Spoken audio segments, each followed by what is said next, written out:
Liderazgo, cambiar las cosas. adoración, Una palabra puede familia, tu situación. desarrollo, Una palabra puede restaurar atención, tu vida. Esa palabra empoderamiento, es restauración. confraternización. iRest.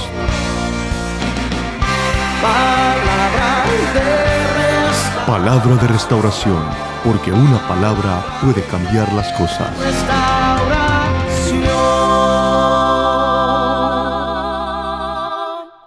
Vamos a abrir la Biblia en el Evangelio de Juan, capítulo número 21.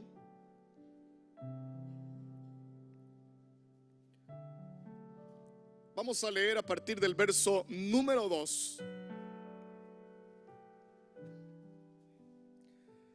Si lo tiene, dice un buen amén. Evangelio de Juan, capítulo número 21, verso número 2.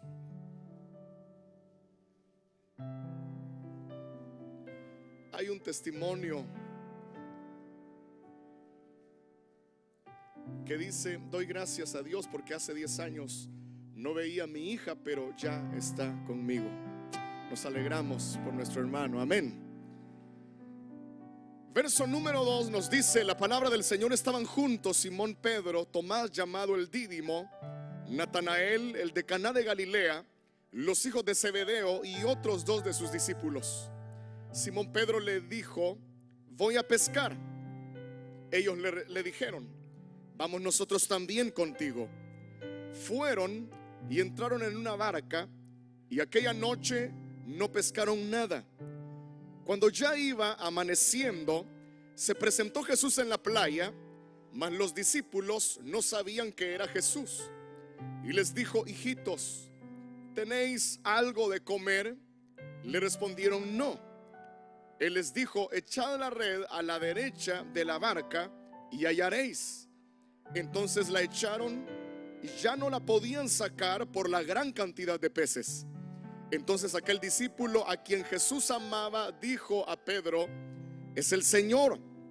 Y Simón Pedro, cuando oyó que era el Señor, se ciñó la ropa, porque se había despojado de ella, y se echó al mar. Y los otros discípulos vinieron con la barca, arrastrando la red de peces, pues no distaban de tierra sino como 200 codos. Al descender a tierra vieron brasas puestas y un pez encima de ellas y pan.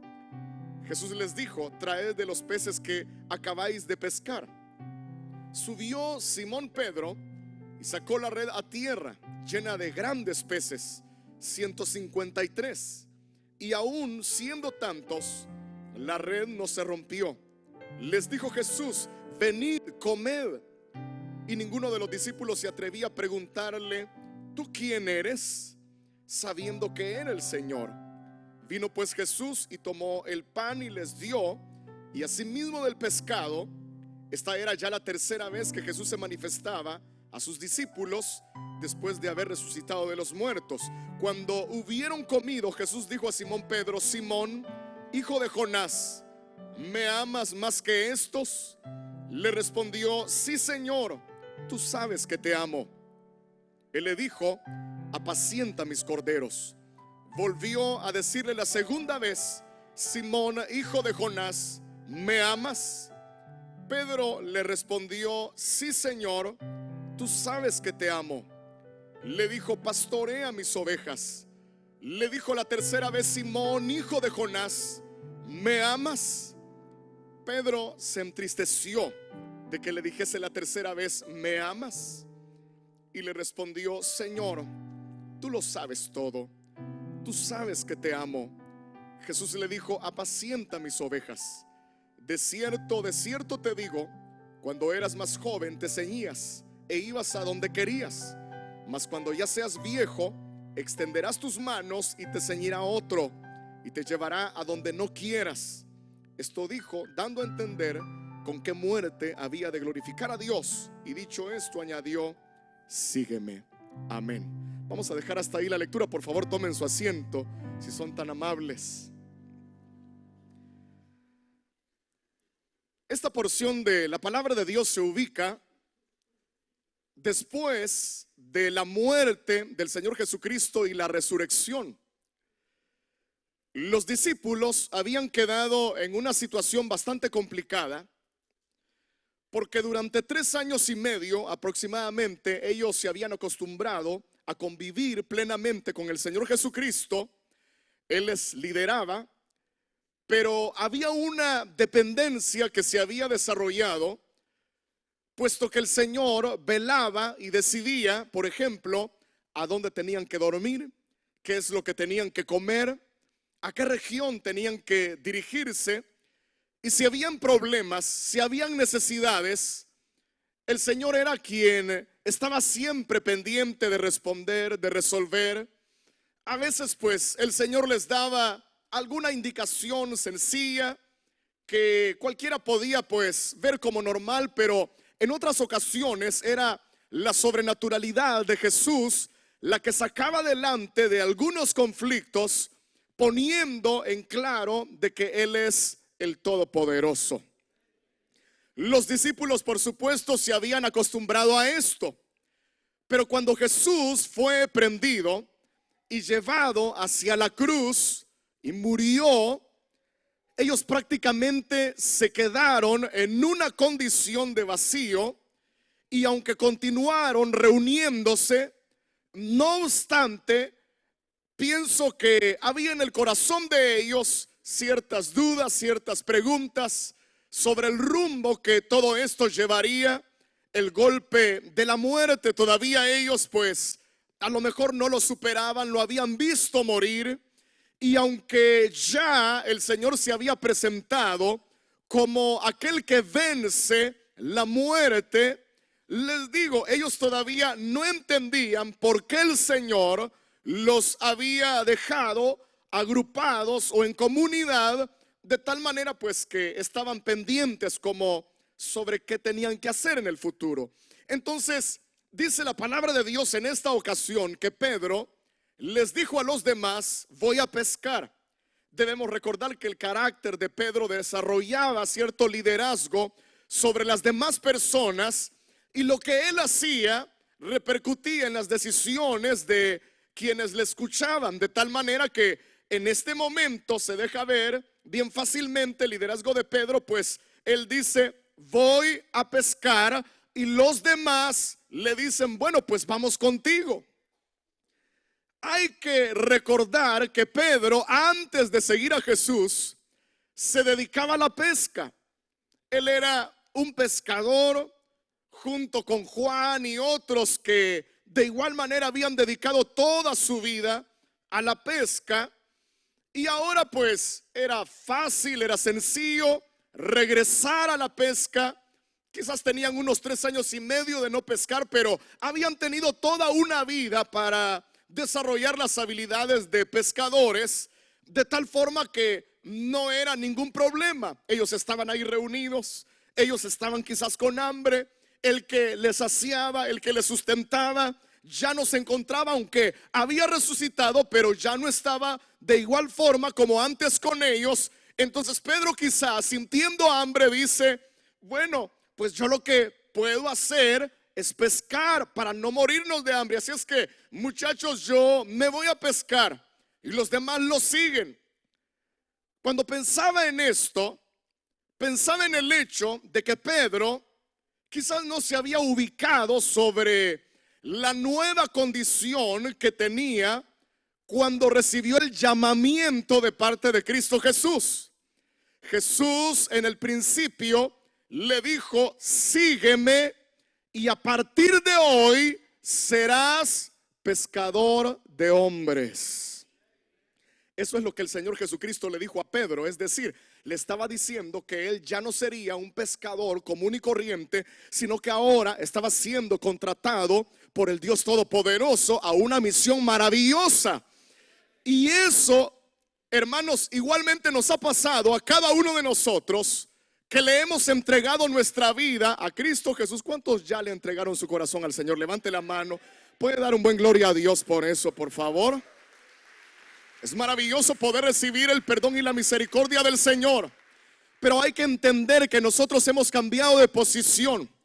Hay que entender que en Cristo Jesús nosotros ya no somos los mismos. Nuestra vida ha tenido un cambio maravilloso, un cambio definitivo, y es precisamente porque nosotros nos hemos encauzado en la misión de Dios, y ya nuestros objetivos deben de cambiar, nuestras aspiraciones deben de ser diferentes. Nuestra vida, hermanos, debe de enfocarse ya no en las mismas cosas que antes, porque ahora estamos encajando en el gran plan de nuestro Señor Jesucristo. Fíjese bien, Pedro, hermanos, en este momento como que se le había olvidado eso. Y de repente, hermanos, él quiere volver a lo mismo de antes. Él se recuerda, hermanos, y dice: no, pues cuando yo tenía hambre sencillamente iba a pescar, y no grandes pescados que yo sacaba. Si es que tiburones, ballenas, de todo me salía, y yo feliz de la vida. Y eso es lo que llevaba a mi familia, y no perecíamos de hambre. Pero ahora aquí estamos de brazos cruzados, no sabiendo qué es lo que va a pasar con el Señor Jesucristo.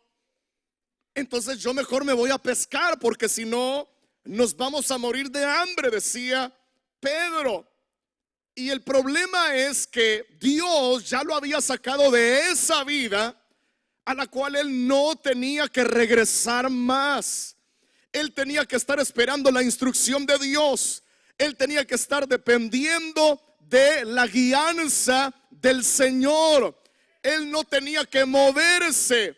Hermanos, nosotros los creyentes no tenemos, hermanos, quizás la misma dinámica de vida de antes, en donde era nuestro intelecto, en donde era, ¿qué le digo?, nuestra capacidad mental la que nos iba dirigiendo para crear planes, para definir, hermanos, el rumbo de nuestra vida. Nosotros antes, quizás, hermanos, escuchábamos a nuestros amigos o algún político o algún filósofo y establecía nuestro estilo de vida, pero ahora nosotros los cristianos no oímos a nadie más sino solamente a Cristo Jesús, porque Él es el Rey de nuestras vidas.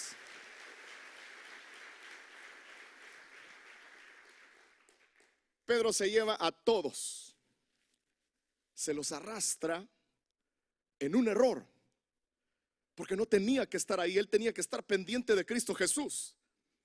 Y entonces dice la palabra de Dios que van de noche y están tirando la red, están intentándolo, pero todo se vuelve estéril. El gran pescador, y ahí habían varios pescadores, habían unos que nunca se habían metido al agua, no sabían nada de eso. ¿Cuántos pescaron alguna vez en su vida, hermanos? Levanten la mano. ¿Les gusta pescar? A ver cuándo la armamos.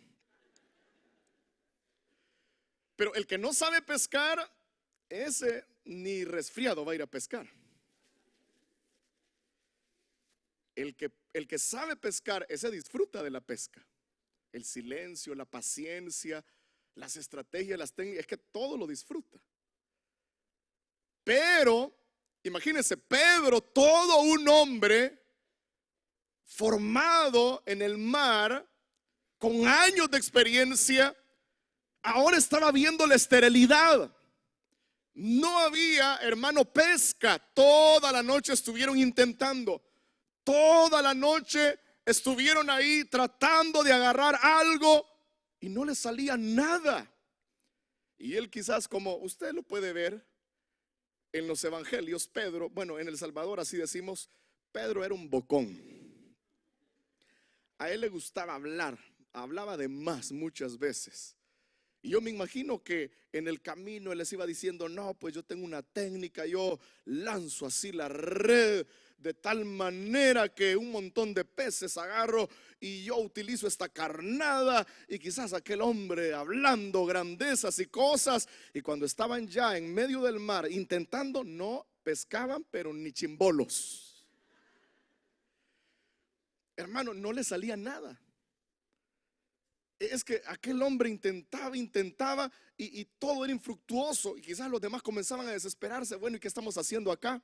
Y de verdad eras pescador. Si es que no se te ve.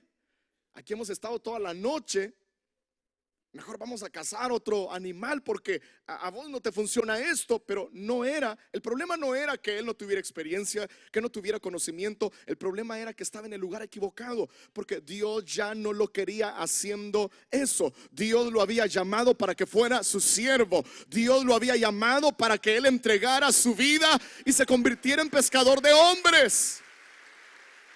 Les voy a decir algo, mis hermanos amados. Los creyentes que le hemos entregado nuestra vida a Cristo Jesús, después nos volvemos ruines, malos, para hacer las cosas que antes hacíamos en el mundo. Si usted como creyente intenta volver a tener la vida pasada, ya no le va a salir nada. No le va a funcionar, ni lo va a disfrutar como antes. Porque la palabra del Señor dice: de modo que si alguno está en Cristo, nueva criatura es. Las cosas viejas pasaron, he aquí todas son hechas nuevas. Ya no pertenecemos a eso. Lo que es del mundo, lo que es del pecado, eso quedó atrás. Eso quedó, hermanos, en nuestro pasado triste, en aquellos días de los cuales hoy nos avergonzamos. Lamentablemente hay muchos creyentes que por alguna u otra razón vuelven su mirada al mundo y recuerdan de repente las cosas que antes les hacían estar en éxtasis. Y cuando ven un comercial con un vaso de cerveza hasta sudadita, ¿verdad?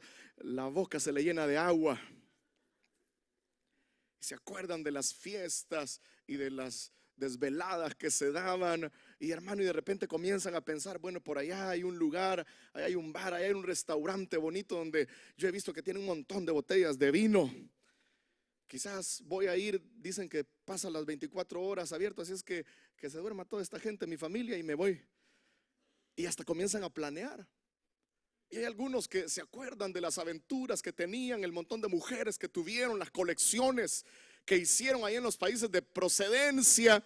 Y de repente el diablo viene y les susurra algo. Se recuerdan de las estrategias, de las maneras, de las miradas, de las palabras, hermano. Y de repente como que vuelve aquello. Yo quizás voy a ver si me conquisto alguna, y más si están ahí por la crisis de la mediana edad, donde ya sienten que todo va para abajo.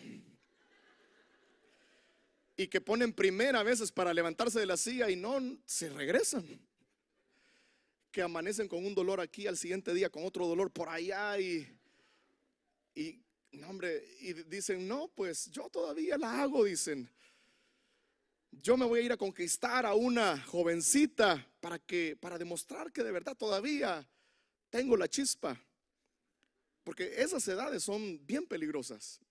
La mediana edad de los 40, 50 son, hermanos, edades peligrosas para los hombres, porque hay una crisis emocional que hay que vencer, que hay que saber enfrentar. Entonces de repente Satanás viene y trata de recordarnos lo que nos dio en el pasado, pero no nos recuerda de las consecuencias, no nos recuerda de la amargura de los frutos del pecado, no nos recuerda que nuestro hogar fue destruido, que nuestra salud fue destruida, que nuestras finanzas fueron destruidas. No nos recuerda eso. Nos recuerda, hermano, quizás lo momentáneo, lo efímero del placer del pecado.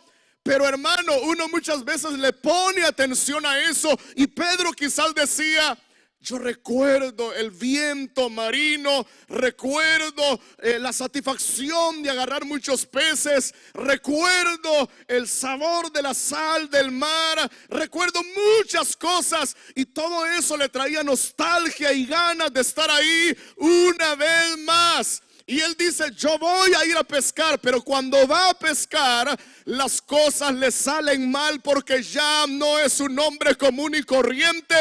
Hoy es un hijo de Dios, un siervo de Dios, dedicado, apartado para hacer luz en medio de las tinieblas. Por eso, si el pasado viene a tocar a la puerta de tu casa, no le abras, porque el único invitado se llama Cristo Jesús. Él es el único bienvenido en nuestras vidas.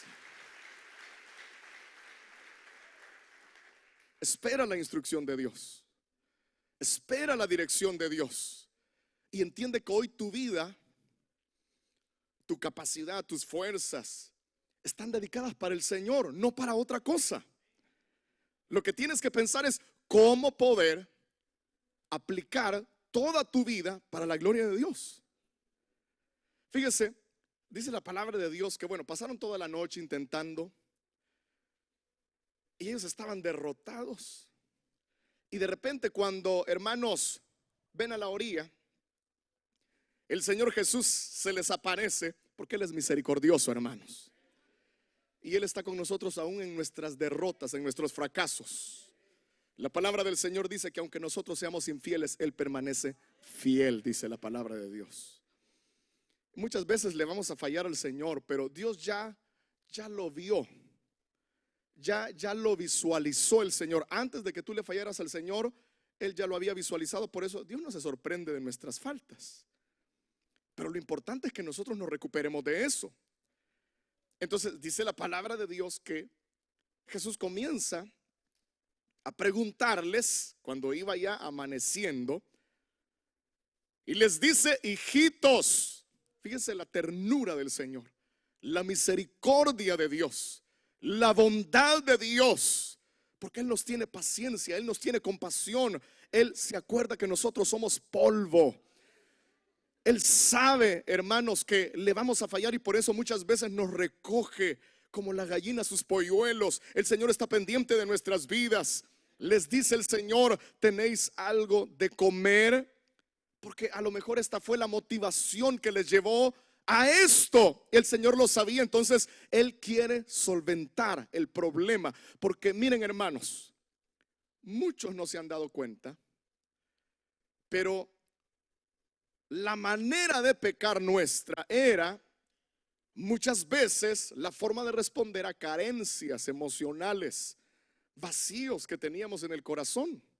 Algunos no lo han podido determinar, porque muchas veces hay mujeres que se meten con un hombre, con otro y con otro y con otro. Cualquiera la puede criticar y decir: no, esta es una mujer loca, esta es una mujer así, asá, pero no se da cuenta que hay necesidades, hay carencias emocionales. Todos los seres humanos, desde que nacemos, Dios nos ha diseñado con la necesidad de crecer con nuestro padre y con nuestra madre. En el caso de las señoritas, de las niñas, de las mujeres, necesitan el acompañamiento de su padre, porque su padre debe, por ejemplo, de darles o proveerles aceptación como mujer. Cuando un padre acepta a su hija como mujer, la ama, la atiende, la comprende, le da el acompañamiento necesario, ella se siente feliz por ser mujer. Hay padres que cometen el error de, por estar esperando a un hombre en la familia y le sale niña, ay, niña es. Bueno, al siguiente intento, a la tercera es la vencida. Porque tenemos ese pensamiento machista, o por lo menos lo teníamos. Y se recuerda, porque cuando una mujer salía embarazada y se sabía que era un niño, pues se ganó la gallina. No, hombre, es que hagamos fiesta, felicidades. Y cuando era niña, ay, pobrecita, lo lamentamos. Mire, las niñas dan mucho problema. Es que hay que tenerles un gran cuidado, son bien delicaditas. Y no, hombre, cuando crecen sufren más, que no sé qué. Y tenemos esa mentalidad. Hay muchas niñas que desde pequeñas son violentadas de esa manera. Cuando un padre las acepta, ellas se sienten bien con ser mujeres, se sienten tranquilas.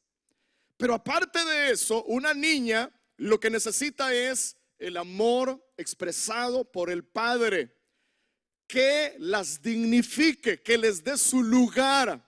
Cuando una niña crece sintiendo el amor de su padre, desarrolla su carácter, su personalidad con toda normalidad. Pero cuando no ha sucedido esto y hay una carencia, cuando el padre ha sido muy distante o sencillamente no estuvo porque creció solamente con su mamá, con su abuelita, etcétera, el problema es que esta niña crece con una necesidad de afecto, una necesidad de amor, de un hombre que tenía que ser su papá, pero cuando crece comienza a buscar porque hay un vacío en su corazón, hay una necesidad profunda en su vida y cree que algún hombre va a poder llenar esa carencia.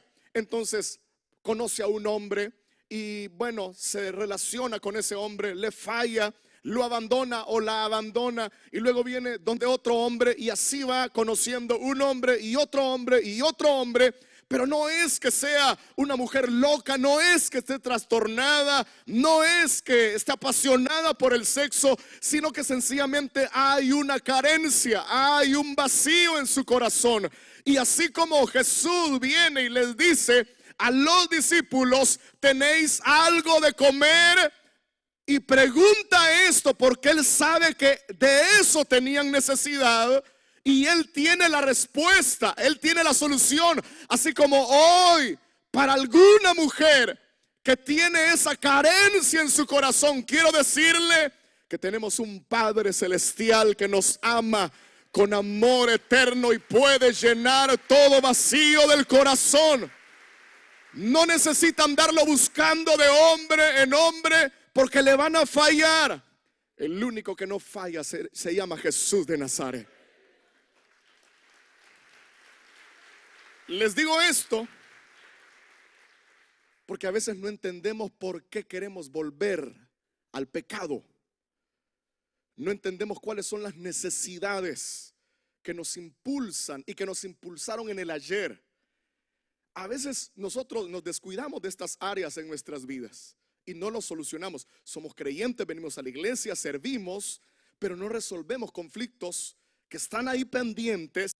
No buscamos consejería, no buscamos literatura, no buscamos información para que nos sane internamente, porque la restauración del ser humano es un proceso. Es decir, no solo con aceptar a Cristo se resuelve todo. Ahí comienza la restauración, pero uno debe de seguir trabajando en el corazón y dejar a Jesús que Él siga trabajando en nuestras vidas. Entonces fíjese, dice la palabra de Dios que Jesús les dijo, tirad la red a la derecha, les dice el Señor.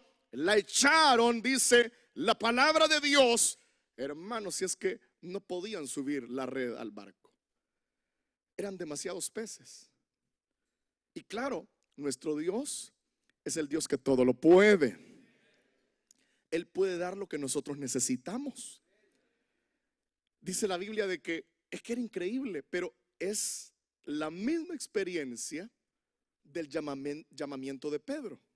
Si usted lee, si usted retrasa los capítulos en los otros evangelios, usted se va a encontrar cuando por primera vez Jesús y Pedro se vieron. Es lo mismo, no han pescado nada, ha pasado toda la noche. Jesús desde la orilla les dice que tienen que echar la red, que vuelvan a pescar. Pescan un montón y tanto que otras embarcaciones tienen que ir a ayudarle. Es la misma experiencia. Pedro está teniendo una vez más la misma experiencia del principio, pero no para pescar el montón de peces, sino para recordarle su llamado. Usted y yo tenemos que tener fresco en nuestro corazón el llamamiento santo que hemos recibido como creyentes en esta vida cristiana delante de Dios. No podemos olvidarnos de eso. Fíjese, hermano, dice la palabra de Dios que Juan le dijo a Pedro, es el Señor. O sea, lo reconoció. Cuando Pedro se dio cuenta de esto, dice la palabra de Dios que se vistió, porque hasta desnudo estaba el bárbaro, todo desordenado. Él quería hacer lo mismo de antes y le dio vergüenza. Entonces se puso la ropa, hermano, y como es, Pedro es alocado, ya le dije, este es un salido completo. Dice la palabra del Señor que saltó de la barca y se fue a la orilla. Él recordó todo aquello poco a poco y vio que Jesús ya tenía alimento ahí. Ya tenía brasas, ya tenía fuego, ya tenía un pescado, ya tenía pan, lo tenía todo el Señor. Entonces fíjese cómo Dios, cómo el Señor Jesús va solucionando esas necesidades que han quedado en nuestro corazón y que pueden convertirse en un peligro latente en nuestro caminar cristiano. Quise leer a partir del verso número 15, precisamente porque ahí se da una conversación importante.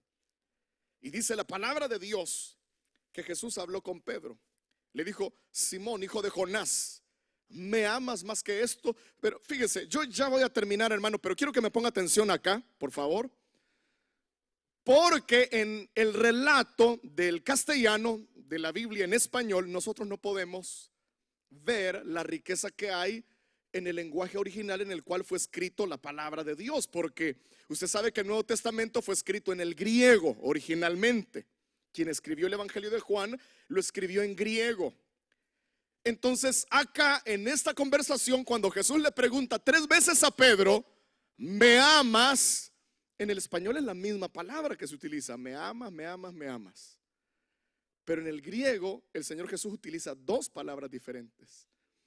En el caso del tema del amor, hay por lo menos 3 palabras distintas para diferentes maneras de amar. Está el amor eros o erótico, que tiene que ver con el amor que hay en una pareja, en un matrimonio, en novios.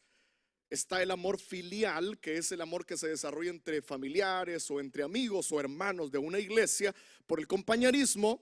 Y está el amor ágape, que es un amor que tiene características superiores y que es muchísimo mejor al amor eros, al amor filial. Y en la Biblia el amor ágape se le adjudica a Dios cuando dice: porque de tal manera amó Dios al mundo. En el griego utiliza la palabra ágape. Jesús comienza a preguntarle a Pedro utilizando la palabra ágape. Pedro le dice: ¿me amas? Agapaime es en el griego. ¿Me amas más que estos? Entonces fíjese que lo interesante es que Pedro no utiliza la misma palabra de Jesús, sino que utiliza la palabra filial. O sea, Pedro le está diciendo: sí, Señor, te amo, pero a este nivel. O sea, Pedro no puede llegar al siguiente nivel porque han pasado muchas cosas. Número 1, acaba de pasar que él ha vuelto a la vida pasada, a la vida antigua, de donde fue llamado. A lo mejor Pedro está avergonzado, a lo mejor Pedro está como diciendo: si es que, ¿para qué anda haciendo estas locuras? Si el Señor de esto me ha sacado, hoy yo soy pescador de hombres. Y a lo mejor él está avergonzado, y por eso cuando Jesús le pregunta: ¿me aman más que estos?, él no puede ponerse al nivel de Jesús, porque él, hermano, se siente avergonzado. Pero luego esta interrogación también hace referencia a la última noche antes de que Jesús fuera prendido, arrestado para llevarlo a la muerte, cuando Jesús dice que él pues iba a ser llevado en manos de pecadores y que iba a morir. Y entonces Pedro se levanta y dice: Señor, a donde tú quieras que vaya, yo iré hasta el fin del mundo, y aunque todos te dejaren, yo estaré contigo. Y Jesús le dice: Pedro, de cierto te digo, que no terminará de cantar el gallo cuando tú me has negado 3 veces. O sea, lo iba a negar Pedro, y así fue. Cuando Jesús fue arrestado y fue llevado al juicio, al primer juicio, usted sabe que Pedro lo iba siguiendo. Él estaba intentando cumplir con su palabra, su promesa. Pero cuando está fuera de la casa donde Jesús está siendo juzgado, y hay, hermanos, una fogata ahí, él se acerca a calentar donde no tenía que acercarse a calentar, con gente equivocada. Y hay una criada ahí que comienza a decir: tú eres uno de ellos, porque tú hablas como ellos. Tú eres uno de los que anda con Jesús. Y Pedro comienza a negar y a decir: no, yo no conozco al tal, yo no sé quién es Jesús, ustedes se han equivocado. Pedro comienza a negar a su maestro, a su amado, a su Señor. Él le da la espalda y lo hace reiteradas veces, varias veces. Y dice, creo que es el Evangelio de Juan, que dice que cuando lo niega la tercera vez, Pedro vuelve a ver donde estaba el Señor Jesucristo y se da cuenta que Jesús lo está viendo de lejos. Es decir, porque no hay nada que nosotros hagamos que pase por oculto. Todo está claro, abierto ante los ojos de Dios. Y dice la Biblia que sale corriendo a llorar amargamente. 3 veces lo negó Pedro, y ahora ¿cuántas veces le está preguntando Jesús si le ama? 3 veces. Porque esta pregunta estaba allá en los labios de aquella criada. Porque a Dios no se le ama de labios. a Dios, hermano, no se le es fiel solo cuando estamos aquí en la iglesia. Porque aquí, mire el que tiene la par, por favor. Mire, a ese que se está durmiendo, mírelo. Cara de ángel tiene, ¿verdad? Cara de angelita tiene. Si es que ganas de ponerle una candelita, dan una vela. Bien santos se ven todos y todas acá en la iglesia. Pero cuando salen, hermano, una vez agarran el volante del carro, no, hombre, es un peligro, una amenaza. Pero el punto es que el Señor estaba confrontando a Pedro con todo eso, con la negación y con el hecho de haber regresado a ese mundo del cual Dios lo había sacado. Y Pedro por eso no puede estar a la altura de Jesús. Él no puede decir: sí, te amo con el amor ágape. Es un amor incondicional y es un amor sacrificial. Pedro no podía estar al nivel del cual el Señor le estaba demandando.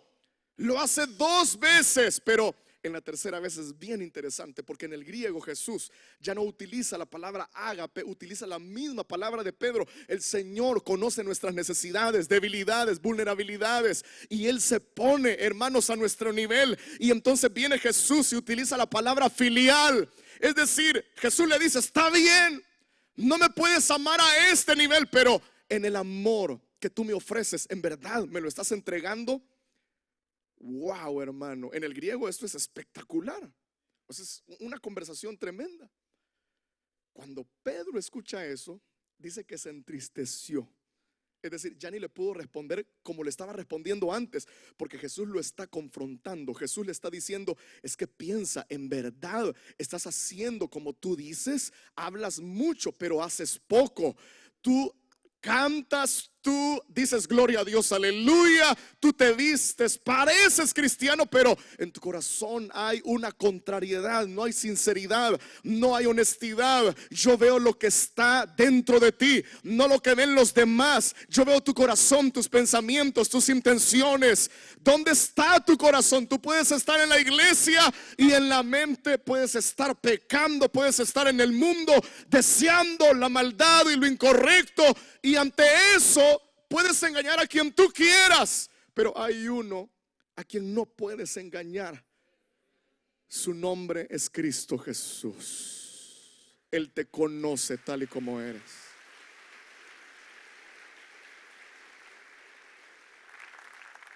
Ahora, lo lindo, miren, hermanos, y yo les digo algo, miren, si hoy tuviéramos aquí un scan espiritual, una máquina de radiografía espiritual, y dijéramos: hoy nadie sale hasta que pase cada uno por a que sea escaneado, y ahí que salga lo que es,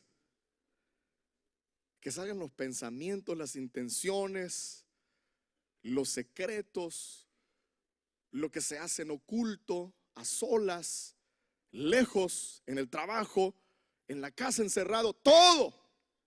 Que salga todo. ¿Quién cree que saldría bien? ¿Ah? ¿Será que saldría alguno bueno? ¿O todos estamos podridos y cancerosos por dentro? ¿Cómo cree que pasaría esta situación, hermano? Porque el problema es que el Señor nos conoce. A Dios no lo podemos engañar. Y hoy el Señor te está diciendo: ¿me amas? En el amor que yo te he dado. Porque Él nos ha amado de una manera incondicional y de una manera sacrificial, con una entrega perfecta. Él te ha amado y te lo ha demostrado cuando entregó a su Hijo en la cruz por ti, para que te diera salvación y vida eterna.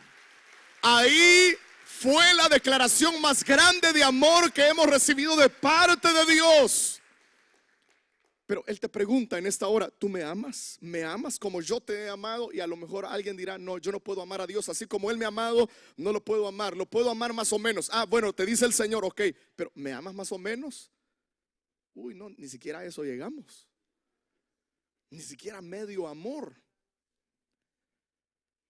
Es que a veces nos hemos descuidado tanto del Señor y hemos puesto la mirada en otras cosas, y realmente nuestras preocupaciones y nuestros anhelos giran en torno a lo que el mundo nos ofrece, a lo que el diablo nos está queriendo dar. Lamentablemente, Dios, Jesús, no es la prioridad en nuestras vidas. Lo hemos dejado de último. Realmente, hermanos, debemos de reflexionar, ser sinceros en esta hora, pero hay algo maravilloso y hay algo lindo, porque Pedro cometió tantos errores. Él negó al Señor y lo negó enfrente de él, en su cara, y ahora estaba echando a perder a otros discípulos, llevándolos a una vida que Dios no quería, porque los estaba reservando para otra cosa. Pero hermanos, mas sin embargo el Señor no lo desecha, no le da la espalda. El Señor no lo abandona. Todavía lo ve como el gran apóstol que va a llegar a ser. Todavía lo ve como el gran predicador que Dios va a levantar. Y por eso el Señor se acerca y trabaja en su corazón. Y claro, duele la confrontación, porque dice la Biblia que Pedro se entristeció, que enfrente de todos le preguntara 3 veces: ¿me amas? Pero cuando el Señor aplica la medicina, es porque Él nos ama y nos quiere restaurar. Y si esta noche o en algún momento tú te sientes incómodo, incómoda, sencillamente el Señor está trabajando en tu vida porque te ama, porque no te desecha. ¿Cuántas veces le has fallado al Señor? ¿Cuántas veces has mentido? ¿Cuántas veces has deseado lo malo? ¿Cuántas veces has estado pendiente de la vida pasada y has hasta planeado todo para poder volver? Pero quiero decirte una cosa, todo eso lo sabe el Señor, pero aún con todo ello, te sigue amando Dios. Te sigue amando el Señor, y Él quiere trabajar en tu vida de tal manera que te afirmes, para que no vuelvas atrás, sino que le entregues tu vida como Él lo desea, como Él se lo merece. ¿No creen que Dios se merece lo mejor de nuestras vidas? Se lo merece, porque Él ya nos entregó lo mejor. Vamos a orar en esta hora. Le quiero invitar a que cierre sus ojos. No podemos volver a esa vida pasada. No podemos nosotros regresar al mundo de donde fuimos liberados, de donde fuimos salvados. No podemos nosotros abandonar lo mejor que hemos podido recibir en Cristo Jesús. No podemos, porque esto es lo mejor que hemos podido encontrar en la vida. Esto es lo mejor que hemos podido recibir. El pecado solo destrucción nos trae, la maldad en verdad solo consecuencias amargas nos traen. Por eso hoy debemos afirmar nuestras convicciones. Hoy debemos de reafirmar nuestro amor por el Señor, nuestra dedicación a Dios. En el mundo nada bueno hay. Lo mejor está en Cristo. Lo mejor está en el Señor. Mi hermano, mi hermana, no vuelvas a ver atrás. Sigue adelante. Sigue en Cristo Jesús. Aunque el diablo te ofrezca lo que aparentemente es lo mejor, no le creas. Más bien sigue amando al Señor. Sigue entregando. Liderazgo, Cambiar las cosas. adoración, Una palabra puede familia, tu situación. desarrollo, Palabra puede restaurar. atención, Esa palabra empoderamiento, es restaurar. confraternización. iRest. Palabra Palabra de restauración, porque una palabra puede cambiar las cosas. de restaurar.